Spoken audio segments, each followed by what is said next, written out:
can I say I only understood this when I spent more time abroad and watched the way things work in other countries where they're less sophisticated and they don't have a media infrastructure that's as good at lying as ours. Things are way more out in the open because human nature doesn't change country to country. People are just fundamentally the same because they're all created by God. And you see this in every country around the world. Divide the population so you can control it. And then you come back to this country like, oh, that's what's going on. No wonder we're telling people to be fat, that it's beautiful to have type 2 diabetes or whatever, because you're trying to weaken them, of course. But who is doing it?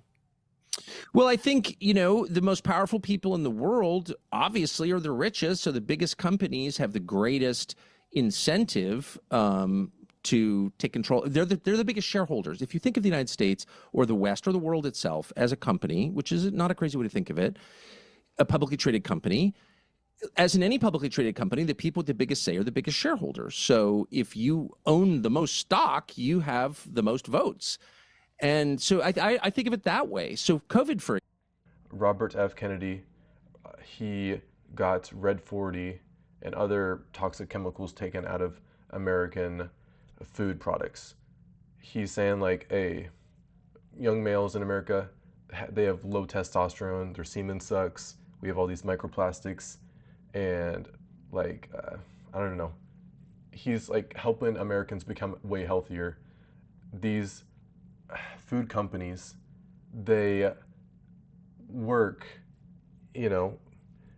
covertly and infiltrate the Food and Drug Association to say that the products are good and healthy, but they're straight up not, because these substances that they put in the chemicals of the products, they're banned in Europe and other countries.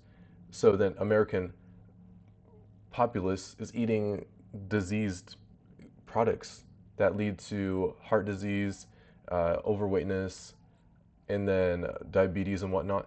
So it's so bad. So he's saying like, hey, rich people, they want poor people to be fat and then dependent upon the healthcare system so that they stay paying customers and whatnot.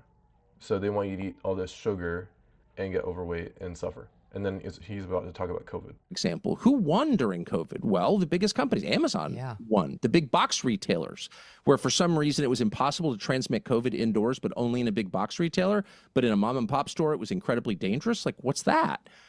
And they became stronger, more powerful. The online retailers became the strongest and the most powerful, but more powerful even than they were the digital media companies, Amazon, Facebook, etc. They became the most powerful because that's the only way people could communicate. And they were simultaneously the same people enforcing the COVID restrictions that they benefited from. So that's just, and I'm only bringing up COVID because it was the most obvious example of this.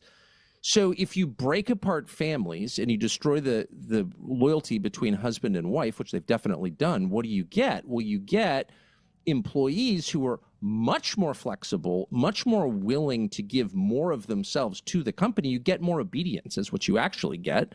Women in the workforce is the greatest thing that ever happened to American companies, ever, because women are amazing employees, because they are, in general, I can say as an employer of many women, they're more loyal.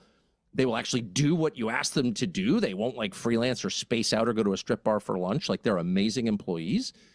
And in order to get them, you have to convince them that working for some bank is more important than having like a real marriage and raising kids. That's a hard sell. So you have to break the relationship between the husband and the wife. You have to destroy the family in order to do that, in order to get cheap, reliable labor. And it's so obvious to me that that's what happened. So obvious. In any scenario, just ask yourself the obvious question. This happened. It didn't happen naturally. It happened because people wanted it to happen. In any scenario, who benefited? That's not a crazy thing to ask. That's the first thing the police ask. Trust me.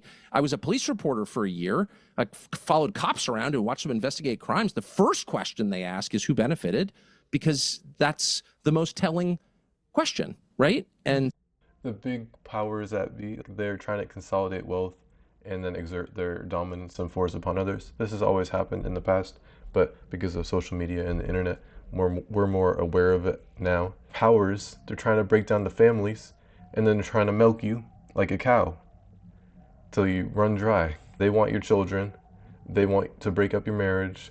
COVID, they want monopoly. They want to break down the small family businesses and whatnot. That's rough.